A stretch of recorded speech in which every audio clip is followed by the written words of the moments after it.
ডিকাশনে আরো একটা সুন্দর কোশ্চেন নিয়ে কিন্তু আমরা চলে এসেছি। তো দেখে নেবো যে এই ধরনের কোশ্চেন্স গুলো কিভাবে সলভ করবো। দেখো এফ অফ 5,0 ভ্যালু চেয়েছে, তো এফ অফ 5,0 ফার্স্টে কল হবে। যখন এফ অফ 5,0 কল হবে, এন এর ভ্যালু কত 5 আর এর ভ্যালু 0। ফার্স্টে এন ইকুয়ালস টু 0 কিনা চেক হবে, মানে 5 ইকুয়ালস টু 0 এটা চেক হবে। এটা কি ফলস, আর যেই ফলস হবে সেই এইটুকানি জিনিস মানে এই যে ফাংশনটা এটা আবার কল হবে। অর্থাৎ F of n minus 1, N এর ভ্যালু 5, 5 মাইনাস 1 মানে 4, এ প্লাস এন, এটা এর ভ্যালু এটা এন এর ভ্যালু, তাহলে এ প্লাস এন করলে হয় আমাদের 5। আচ্ছা, যেহেতু 4টা এখন এন এর ভ্যালু, এন এর ভ্যালু কত 0 সমান সমান না, ফলস, মানে এটা আবার কল হবে।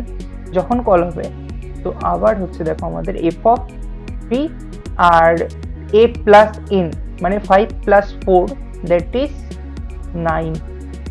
আচ্ছা, এটা আবার আমাদের ফলস কিন্তু, কারণ 3 ইকুয়ালস টু 0 এটা ফলস ভ্যালু। তাহলে সেক্ষেত্রে আবার আমাদের এফ অফ 2 9 প্লাস 3 হচ্ছে 12।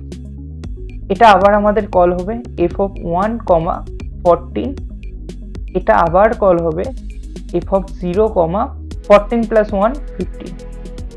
এবার দেখো যখন n এর ভ্যালু 0, এখন n এর ভ্যালু কত 0, 0 ইকুয়ালস টু 0, মানে এই কন্ডিশনটা চেক হচ্ছে। এইটা যে ট্রু হয়ে গেল সেই রিটার্ন করবে আমাদের এর ভ্যালু, এর ভ্যালু এখন কত 15।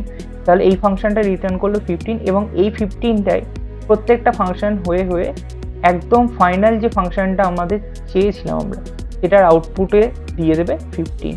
তাহলে ফাইনালি এটার অ্যান্সার হচ্ছে 15।